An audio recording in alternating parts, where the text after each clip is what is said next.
মোহনবাগান গর্ব যে একটা ছোট্ট অনুষ্ঠানের মাধ্যমে 125 বছর মোহনবাগানের স্ফূর্তি উপলক্ষে যে অনুষ্ঠান করেছেন, ওদের সবাইকে আমি অভিনন্দন জানাচ্ছি।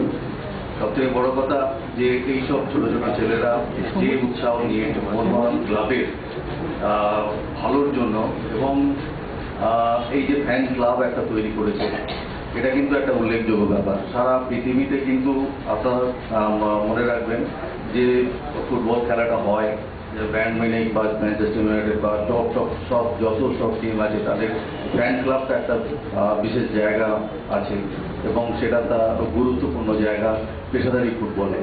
আমাদের এখানে সেই জায়গাটা এখনো তৈরি হয়নি, কিন্তু এদের যে প্রচেষ্টা, এই প্রচেষ্টা হচ্ছে সত্যি প্রশংসনীয়। এবং আমি মনে করি যে এই ফ্যান ক্লাবকে এই জাতীয় ফ্যান ক্লাবকে যদি ক্লাব লেভেল থেকে আরও সহযোগিতা করা হয়, তাহলে ক্লাবের উন্নতির একটা ভালো জায়গায় চলে যাবে। তো এর আগে যে বক্তা বলেছিলেন যে আমাদের সময় কীরকম পরিবেশ ছিল এবং এখন কীরকম, সত্যি কথা আজকে শুনলাম যে মোহনবাগান মাঠে নাকি দর্শকদের সঙ্গে আর অফিসিয়ালদের একটা হয়েছে।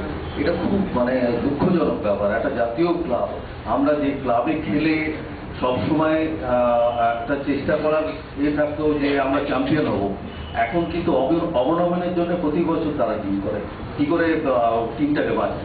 এ একটা সত্যি এই করা যায় না। আমি বাবুদার সাথে কথা বলছিলাম যে আমরা সবাই একসঙ্গে আমাদের আসতেই হবে, একটা জায়গায় আসতেই হবে, নাহলে এই ক্লাবটাকে কিন্তু আর সমর্থকদের ক্লাবটাকে কিন্তু বাঁচানো যাবে না। তো সেই জায়গা থেকেই বলতে পারি যে আপনারা মোহনবাগান দলের সবাইকে আবার আন্তরিক ধন্যবাদ জানাচ্ছি, আমাদেরকে আমন্ত্রণ জানিয়েছেন, আর সবাইকে শুভেচ্ছা জানিয়ে আমি আমার বক্তব্য রাখছি। নমস্কার।